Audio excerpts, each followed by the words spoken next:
बाद राजस्थान में जिन कुछ नामों की बहुत ज्यादा चर्चा है उनमें से एक राजकुमार रोथ हमारे साथ हैं। बांसवाड़ा की सीट से जीत कर आए हैं। सबसे पहले बहुत बहुत बधाई आपको इस जीत के लिए। कैसा अनुभव है और अब जब आप सांसद बन रहे हैं, संसद पहुंच रहे हैं, कैसा लग रहा है, क्या कहेंगे? आपके चैनल के माध्यम से आप सारे दर्शकों को मेरी ओर से धन्यवाद, जोहार। पहली बार लोकसभा चुनाव लड़ने का अवसर मिला। हालांकि इससे पहले मुझे 2 बार विधायक चुनाव लड़ने में अवसर मिला और जो लोगों ने शानदार मतों से मुझे दोनों बार विधायक बनाया।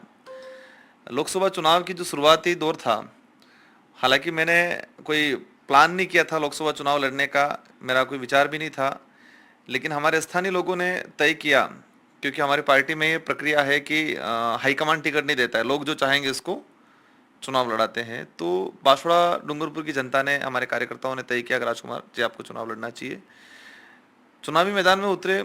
उस दौरान भी क्योंकि लोकसभा का अनुभव था नहीं, एरिया काफ़ी बड़ा था, पहली बार ग्राउंड में उतरे थे तो काफ़ी कुछ सीखने मिला। लेकिन लोगों ने एक ठान लिया था, जिस तरह से स्टेट के अंदर बीजेपी का जो तानाशाही 3 महीनों के अंदर, 3-4 महीनों में तानाशाही रहा, और जिस तरह से मोदी जी का जो तानाशाही स्पीच थी, तानाशाही डिसीजन थे, जिस तरह से मालवीय जी कांग्रेस से एकदम अचानक भाजपा में चले गए थे, तो लोगों में गुस्सा था। लोगों ने ये ठाना था कि ये लोकतंत्र है। लोग समझ चुके थे कि तानाशाही जो सिस्टम चल रहा है इसको ख़त्म करना है। और उसी दौरान उन्होंने मुझे एक्सेप्ट किया और एक शानदार बैंडेड से मुझे जिताया।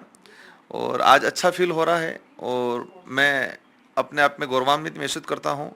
मुझे जो जीत मिली है, उस जीत के पीछे बांसवाड़ा डूंगरपुर की आम जनता, आम कार्यकर्ता, भारत आदिवासी पार्टी के पदाधिकारी, साथ ही इंडिया अलायंस का जो हमारे सपोर्ट मिला, इन सब का योगदान रहा कि मुझे आज दिल्ली के सदन में भेजने का अवसर दिया उन लोगों ने। जी। यह आपकी तीसरी जीत है, 2 बार विधायक और अब आप सांसद का भी चुनाव जीत चुके हैं। उदयपुर की सीट पर भी भारत आदिवासी पार्टी का प्रदर्शन जो है काफी अच्छा रहा। बागीदोरा की विधानसभा उपचुनाव में भी आपने जीत दर्ज की। क्या वजह है कि उस पूरे इलाके में, दक्षिणी राजस्थान में, आपकी पार्टी को अब लोग खूब पसंद करने लगे हैं? क्या कुछ कारण आप देखते हैं इसमें? देखो, वजह बहुत सारी वजह है, बहुत सारे कारण है। एक्चुअली अगर हम तह में जाए हमारे इलाके को लेके, तो काफ़ी मतलब दुखद चीज़ें मिलेगी। लोगों के अंदर इतना गुस्सा है, क्योंकि आज तक आज़ादी के बाद चुनाव हुए, नेता चुना गया, 5 साल में 1-2 बार आया, लोगों के बीच में वो जनता के प्रति वफादार नहीं रहता था, जनता के प्रति जवाबदेही नहीं रहता था। वो उसके हाईकमान के प्रति, उसके पार्टी के पदाधिकारी, उच्च पदाधिकारियों को खुश करने में ही लगा रहता था। जनता की जो आवश्यक मूलभूत सुविधा है उन पे काम नहीं किया। हम लोगों ने पिछले 5 सालों के अंदर वहाँ पर एजुकेशन को लेके हमने काफ़ी काम किया, लोगों के बीच रहे, लोगों की छोटी मोटी समस्या को हमने समझा, सुना और इसका समाधान करवाया।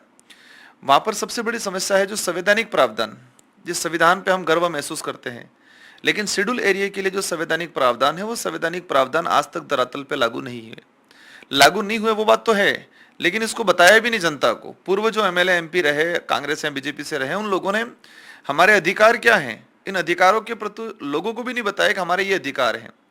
हम लोगों ने ग्राउंड में आए, इसके बाद हम लोगों ने बताया संवैधानिक ये प्रावधान है, लोगों में जागरूकता आई और लोगों में गुस्सा पैदा हुआ कि इन लोगों ने हमारे साथ आज तक अन्याय किया।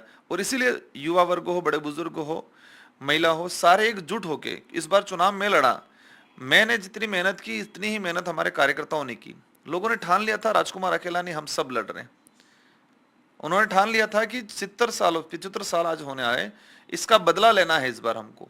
उन्होंने ठान लिया था कि लोकतंत्र है, लोकतंत्र की ताकत बतानी है इस बार, इसलिए लोग हमारे साथ हैं। बिल्कुल, जब आप इस बात का जिक्र कर रहे हैं तो मैं कई लोगों से मिला, वे कहते हैं कि चाहे कांग्रेस के नेता हों जो आदिवासी नेता हैं या फिर भाजपा के आदिवासी नेता हैं, वे उनकी बात उस तरह से नहीं उठा सकते जिस तरह से भारत आदिवासी पार्टी उठाती है। अब आप कांग्रेस के साथ गठबंधन में चुनाव लड़े, आप अभी भी इंडिया अलायंस का हिस्सा हैं, मानते हैं आप अपने आप को? बिल्कुल, इंडिया अलायंस का, जैसे कि यहाँ प्रदेश अध्यक्ष गोविंद डोटासरा जी, रंधावा जी प्रभारी, उनका अच्छा रोल रहा। उन्होंने जिस तरह से एक ठान लिया था कि जो कांग्रेस में रह के सीडब्ल्यूसी मेंबर तक रहा, कांग्रेस ने उनको कई बार मंत्री बनाया और वो एकदम कांग्रेस को धोखा देके चला गया। तो प्रदेश अध्यक्ष जी ने और कांग्रेस के हाईकमान ने तय कर लिया था, उन्होंने भाप लिया था कि वहां पर अगर महेंद्र जी मालवीय को, भाजपा को कोई मात दे सकता है तो बीएपी पार्टी ही दे सकती है। और इन्होंने इंडिया अलायंस में ये सीट छोड़ने का कोशिश की। हालांकि कुछ परिस्थितियां बनी, वहां कांग्रेस का कैंडिडेट भी उतारा बागीदोरा उपचुनाव में और लोकसभा में, दोनों जगह। उन्होंने फोरम नहीं उठाया, लेकिन फिर भी ये कहा जाए कि वास्तविक जो कांग्रेसी लोग थे उन्होंने हमारा सपोर्ट किया। लेकिन कुछ लोग ऐसे भी थे जो दिन में कांग्रेस ऐसा करते थे, रात को बीजेपी ऐसा करते थे, इसलिए हम इंडिया अलायंस का हिस्सा मानते हैं। इंडिया अलायंस का हिस्सा मानते हैं, लेकिन फिर वही बात है कि अगर कांग्रेस के नेता उस तरह से आदिवासियों की बात नहीं उठाते हैं, तो क्या आपके लिए ये बहुत सहज होगा कि जिस पहचान की राजनीति के साथ जिस जल जंगल जमीन की बात करते हुए आप पॉलिटिक्स में आए हैं, आगे बढ़े हैं, वो बात आप कर पाएंगे कांग्रेस में रहते हुए, कांग्रेस के साथ रहते हुए? नहीं देखो, कांग्रेस से हमारा कांग्रेस में हम लोग नहीं है, हमारी खुद की अलग पार्टी है। जी जी। ये बात अलग कांग्रेस है। के साथ गठबंधन में? हाँ, कांग्रेस के साथ वहां पर हमारा ये परिस्थितियां बनी थी, इसलिए गठबंधन हुआ था। आगे आने वाले पंचायती राज चुनाव, विधानसभा चुनाव में वो परिस्थिति तय करेगी। लगभग संभावना है हम लोग स्वतंत्र लड़े, कुछ परिस्थितियां बनी तो देखेंगे गठबंधन का। लेकिन हम लोग स्वतंत्र हैं, स्वतंत्र चुनाव लड़ेंगे आने वाले समय में। इंडिया अलायंस की बात रही है तो दिल्ली में भी हम लोग कोशिश करेंगे कि इंडिया अलायंस के साथ जरूर रहेंगे, लेकिन हमारी आइडियोलॉजी, हम लोग हमारा स्वतंत्र ही रूप से काम करेंगे। क्योंकि हम चुनाव से पहले इंडिया अलायंस में हमारी पार्टी का संबंध नहीं था, वो चुनाव में परिस्थितियां बनी इसलिए उन्होंने घोषणा की। हम उनका स्वागत करते, धन्यवाद भी देते हैं। हम लोग स्वतंत्र रूप से काम करेंगे, हम कहीं पर भी रहे, हम लोग हमारे क्षेत्र की जो डिमांड है उसको जोरदार तरीके से उठाएंगे और धरातल पे लागू कराएंगे। इस बार के जो लोकसभा चुनाव के परिणाम आए हैं, किसी भी दल को स्पष्ट बहुमत नहीं है, एनडीए सरकार बनाने जा रही है, और ऐसी खबरें हैं कि अलग अलग दलों को और जो निर्दलीय जीत कर आए हैं उनको भी भारतीय जनता पार्टी और उनके लोग अप्रोच कर रहे हैं। क्या भाजपा की तरफ से आपको भी किसी ने अप्रोच किया? देखो, अप्रोच की बात है, फोन तो कई आते हैं, लेकिन हम लोगों ने ठान लिया, जिस आज मैं मेरे लिए फोन आया आपको? नहीं, देखो फोन तो आए हैं, लेकिन हम लोग स्वतंत्र रहेंगे, हम किसी के साथ नहीं जाएंगे। जिस तरह से पिछले 5 सालों के अंदर भाजपा ने जो तानाशाही बनाई देश के अंदर, वो हमारे देश के लिए घातक है। आज वो भले साइलेंट हो गए होंगे, लेकिन पिछले 5 सालों में जो तानाशाही सिस्टम लागू किया, जिस तरह से ईडी के द्वारा लोगों को दबाया गया, जिस तरह से मीडिया पे कंट्रोल करने की कोशिश किया गया, जो भी व्यक्ति अधिकारियों की बात करता है उस पे आदिवासी इलाके में हमने देखा कि जिसने अधिकारियों की बात की उसको नक्सलाइट घोषित किया। मोदी जी का स्पीच रहा था हमारे इलाके में कि अर्बन नक्सलाइट है, हम लोगों को ये इस तरह से आरोप लगाया था। तो हम लोग किसी भी कंडीशन में एनडीए के साथ नहीं जा सकते, हम लोग स्वतंत्र रूप से लड़ेंगे और हमारी आइडियोलॉजी मेल नहीं खाती, इसलिए हम लोग नहीं जाएंगे। दक्षिणी राजस्थान का जो इलाका है, उस इलाके में तो आपकी पार्टी को समर्थन मिलता है, लेकिन पूर्वी राजस्थान में जहां आदिवासी आबादी है, वहां आपकी पहुंच उस तरह से नहीं हो पाई है। दौसा के चुनाव परिणाम भी हमने देखे कि वहां भी आपको नुकसान, बहुत अपेक्षित फायदा तो हुआ नहीं है। क्या वजह देखते हैं आपकी? दक्षिणी राजस्थान में फायदा होता है, लेकिन इस तरफ का जो आदिवासी समाज है वो अभी आपको स्वीकार नहीं कर रहा है। देखो, हम लोग भारत आदिवासी पार्टी बनाई है, पार्टी के नाम में आदिवासी शब्द है, आदिवासी समुदाय के लिए बनाई है, लेकिन ये भी नहीं है कि सिर्फ आदिवासी इलाके में ही काम करेगी। हम लोग आने वाले समय में सामान्य इलाका जो है वहां पर भी काम करेंगे, और सामान्य वर्ग के लोग हैं, ओबीसी है, किसी भी वर्ग के लोग हैं, उन सबको साथ में लेके काम करने वाले हैं। और आपने जो बताया पूर्वी राजस्थान के अंदर मीणा बाहुल्य क्षेत्र है, बहुत जल्दी मीणा बाहुल्य क्षेत्र के अंदर ये पार्टी ग्रोथ करेगी और हम लोग साथ में मिलकर अच्छा काम करेंगे। और इसके अलावा जहाँ पर नॉन ट्राइबल हैं उन लोगों को साथ में लेके भी हम लोग काम करेंगे। उसी इलाके के एक नेता हैं किरोड़ीलाल मीणा, अभी लोकसभा चुनाव के दौरान खूब चर्चा में भी रहे, पहले से भी चर्चा खबरों में रहे हैं वो।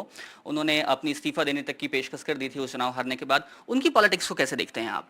देखो, किरोड़ीलाल जी मीणा एक संघर्ष वाले लीडर हैं, एक मेहनती व्यक्ति हैं, लेकिन भाजपा के अंदर रह के वो, जैसे भाजपा सत्ता में आई, वो अपने आप को अंदर से घुटन सा महसूस कर रहे हैं। क्योंकि पिछले इस बार कांग्रेस का राज था, कांग्रेस के राज में कहीं पर भी छोटा सा अन्याय होता तो वो लाके सड़कों पे जाके बैठते थे, आंदोलन करते थे, न्याय की बात करते थे। लेकिन आज भाजपा आई है, भाजपा में कई अन्याय हो रहे हैं, कई अन्याय हुए, कई ऐसे बलात्कार हुए, गैंगरेप हुए, पेपर लीक हुए, लेकिन वो बोल नहीं पा रहे। वो खुद अपने आप को अंदर से घुटन सी महसूस करते, ऐसा लगता है। और अभी उन्होंने कहा था अगर राजस्थान के अंदर हम लोग लोकसभा में प्रदर्शन नहीं कर पाए या मेरी सीट हम लोकसभा हार गए तो मैं इस्तीफा दे दूंगा। तो मैं मानता हूं कि वो वचनबद्ध है और जवान के पक्के हैं, तो अवश्य हो सकता है इस्तीफा देंगे या सरकार को सचेत करे कि जो घटनाक्रम हो रहे हैं स्टेट के अंदर, वो या तो मैं तो कहता हूं कि पूरी भाजपा की जो सरकार बनी है, भजनलाल जी से लगा के जितना मंत्रिमंडल बना है, आप लोगों को हाईकमान ने आपको मंत्रिमंडल सीएम बनाया और आप बुरी तरह से हार रहे हो, तो आप सबको अगर अंदर ऐसा फीलिंग हो रही है कि हमारे से गलती हुई तो आप इस्तीफा देना चाहिए, सभी को देना चाहिए, पूरे मंत्रिमंडल को इस्तीफा देना चाहिए। एक और नेता हैं हनुमान बेनीवाल, वो भी इंडिया अलायंस में थे, चुनाव लड़े, जीते और अब उनकी नाराजगी साफ तौर पर सामने आ चुकी है क्योंकि इंडिया अलायंस की बैठक में उनको नहीं बुलाया गया। आपको बुलाया गया इंडिया अलायंस की बैठक में? देखो, इंडिया अलायंस की बैठक में अभी तक हमको आमंत्रित नहीं किया गया क्या है। आपकी भी कोई नाराजगी है? आ, मेरी नाराजगी नहीं है क्योंकि मैंने अपेक्षा ही नहीं की है। मैंने कोई अपेक्षा ही नहीं की, मैंने कोई इच्छा ही जाहिर नहीं की है कि हम लोगों को बुलाए, ऐसा मैंने सोचा ही नहीं है। हम लोग स्वतंत्र थे। अगर वहां पर डूंगरपुर बांसवाड़ा में कांग्रेस का कैंडिडेट मालवीय जी अगर नहीं जाते भाजपा में, तो हो सकता है वो उम्मीदवार होते, कांग्रेस से होते, और कांग्रेस से होते तो हम लोग चुनाव लड़ते और हम दावे के साथ कहते हम जीत के आते। तो हमने पहले से कोई अपेक्षा की ही नहीं है, इसलिए हमें कोई दिक्कत नहीं है। हमारी आइडियोलॉजी अगर मैच खाएगी, हम कुछ मुद्दे हैं, उस मुद्दों के आधार पर अगर इंडिया काम करेगा, बात करेगा, तो हम आगे बात बढ़ाएंगे और साथ में रहेंगे। नहीं करेगा, स्वतंत्र लड़ेंगे। आखिरी सवाल, जो डूंगरपुर बांसवाड़ा की जनता ने आपको इतना बड़ा मैंडेट दिया है, वो कौन से 1, 2 या 3 मुद्दे होंगे जिन पर आप इस साल काम करेंगे और वो मुद्दा जो है वो पूरी तरह से हल करेंगे? कौन से ऐसे 3 मुद्दे हैं, आप बताइए। देखो, सबसे बड़ा मुद्दा रहेगा मेरा मेरा फोकस रहेगा एजुकेशन पे। एजुकेशन, शिक्षा के क्षेत्र में क्रांति लाने का हम लोग काम करेंगे। सेकंड नंबर पे जहाँ पर कुपोषण बढ़ रहा है बहुत तेजी से हमारे इलाके में, कि मतलब कहें कि जो डिलीवरी हो रही है, जो गर्भ मतलब जो माँ बच्चा पैदा करी, और 90% बच्चे कुपोषित पैदा हो रहे थे। मेरी प्राथमिकता रहेगी कुपोषण दूर करे, सेकंड नंबर। तीसरे नंबर पे जो संवैधानिक जो प्रावधान है उनको धरातल पे लागू करें, और साथ ही हमारे लंबे समय से बिल प्रदेश की जो डिमांड चल रही है, उस बिल प्रदेश की डिमांड को हम लोग पुरजोर तरीके से उठाएंगे, और आने वाले समय में हम आश्वस्त हैं, हमें खुद पे कॉन्फिडेंस है कि आने वाले समय में बिल प्रदेश बनाएंगे। आपने भील प्रदेश का जिक्र किया, इसलिए एक सवाल जरूरी होता है, क्या आपको लगता है कि इसका जो पूरा रास्ता है वो सिर्फ राजनीतिक रास्ता हो सकता है, या फिर आप सड़क पे जैसे तेलंगाना की मांग हो रही थी उस तरह का कोई आंदोलन वगैरह करने का भी विचार है आप लोगों का? किस तरह की रणनीति अपनाने वाले हैं? देखो, वो बहुत जल्दी बड़ा रूप लेंगे, बड़ा आंदोलन भी होंगे, और राजनीतिक रूप से भी हम लोग इसको इम्प्लीमेंट कराएंगे, क्योंकि जरूरत है वहाँ। हमारा गोविंद गुरु महाराज का आपने आंदोलन सुना होगा, 1500 आदिवासी मारे गए थे मानगढ़ पे। उस इतिहास को 3 लाइनों में समेट दिया। आज इतिहास में ये पढ़ा जाता है कि गोविंद गुरु महाराज के नेतृत्व में भक्ति आंदोलन हुआ। क्या भक्ति आंदोलन हुआ, और 1500 आदिवासी मारे गए, बस यही तक सीमित दिया। सिर्फ भजन कीर्तन करने में कोई अंग्रेज गोली थोड़ी चला रहे थे। भक्ति करने से अंग्रेजों को दिक्कत नहीं थी। इस झूठे इतिहास को किताबों में परोसा जा रहा है। गोविंद गुरु महाराज ने उस दौरान बिल प्रांत स्थापित करने की डिमांड की थी, और बिल प्रांत की डिमांड को लेकर ही अंग्रेजों को दिक्कत थी, और उसमें तात्कालीन जो राजा रजवाड़े थे और अंग्रेजों ने इसी बात को लेकर गोलियां चलाई थी। तो 1500 आदिवासी शहीद हुए जिस मांग को लेके, उस मांग को हम कैसे दबने देंगे? तो अवश्य मध्य प्रदेश, राजस्थान, गुजरात, हमारा जो इलाका है, कल्चर एक है, भौगोलिक क्षेत्र एक है, बोली भाषा एक है, आज भी हमारी विवाह पद्धति आपस में होता है। मध्य प्रदेश, गुजरात, महाराष्ट्र आज भी जुड़ा हुआ है, तो हर तरफ से जुड़ा हुआ है। तो अगर ये एक बिल प्रदेश बनता है तो अवश्य ट्राइबलों का जो आज समस्या है वो समस्या खत्म होगी और एक अच्छा डेवलप होगा। जी।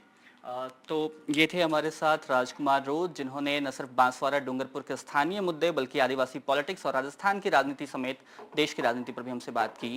कैमरा सहयोगी सुशील के साथ जयपुर से सोमू आनंद, एनडीटीवी।